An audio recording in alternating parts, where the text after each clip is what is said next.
Alors nous déjà, on demande un synopsis, en plus du manuscrit, parce que je trouve que c'est un bon exercice pour un auteur de pouvoir, mettre en moins de mots, le roman. Bonjour, nous sommes ravis de vous accueillir. Pouvez-vous vous présenter, s'il vous plaît? Bonjour, Nadège Agulot, Agulot Éditions. Nous sommes une maison d'édition établie en région bordelaise. Cette année, nous fêtons nos 10 ans. Nous publions entre 8 et 10 titres par an. Et nous avons à peu près 85 titres au catalogue, du français et en traduction de langue européenne. On doit avoir 25 à 30 langues minoritaires traduites. Quels sont vos critères de sélection des manuscrits? Nous, on a une boîte de manuscrits où des auteurs français nous envoient leurs manuscrits. Heu, Quand même, ce qu'on cherche dans un manuscrit, c'est un ancrage assez important dans une région, dans un environnement. Voilà, pour nous, ça, c'est très important.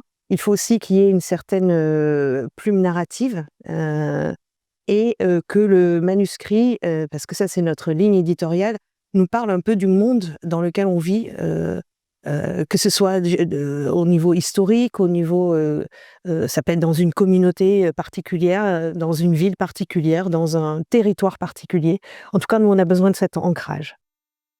Quels sont les problèmes que présentent les manuscrits que vous refusez?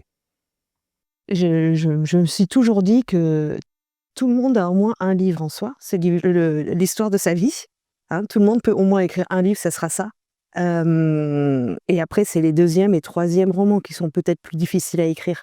Hem, pour nous, ce qui est important, c'est justement, encore une fois, cet ancrage, cette couleur locale, et notamment, souvent, ce qu'on trouve dans les manuscrits peut-être, c'est le fait de ne pas pouvoir, les auteurs n'arrivent pas forcément à, donner de la chair à leurs personnages.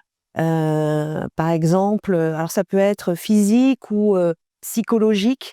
Nous, on a envie de savoir, alors ça dépend des contextes, mais on a envie de connaître, les mains d'une ouvrière, voyez toute cette chair, qui peut souvent manquer, aux personnages.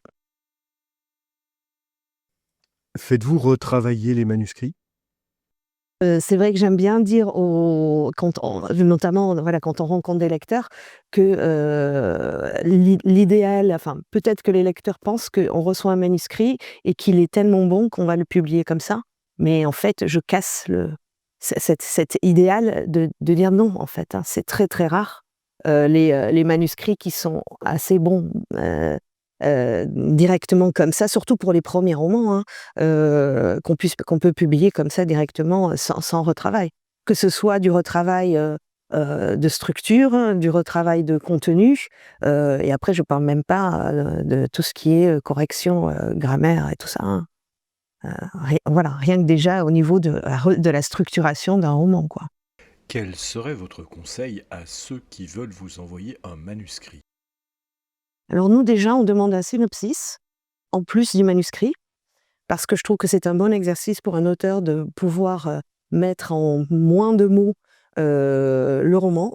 Hem Et donc voilà, cette idée de bien caractériser ces personnages, de bien caractériser les territoires, dans lesquels, l'histoire, ou l'intrigue, prend place.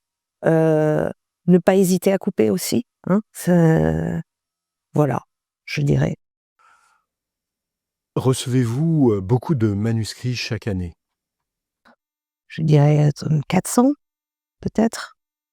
Combien de manuscrits publiez-vous parmi ceux que vous recevez spontanément? Très, très peu. Alors nous, on a une politique d'auteur, donc ça veut dire qu'on suit nos auteurs. Donc en fait, chaque année, on a de la place pour, 2 à 3 nouveaux auteurs. Et jusqu'ici, en 10 ans, on a publié, 3 à 4 auteurs français qu'on suit. L'intelligence artificielle est-elle une menace ou un nouvel outil? Ça, c'est une bonne question. On hésitait, à mettre, cette, clause dans nos contrats d'auteur, en fait. Voilà, après, je pense que l'IA peut aider peut-être à caractériser justement, des territoires, ou alors, sur des si le roman, se consacre à des spécificités, ou technologiques et cetera, peut-être que l'IA peut aider. Mais après la plume, le style d'un auteur, je pense pas que l'IA puisse faire grand chose pour ça, hein.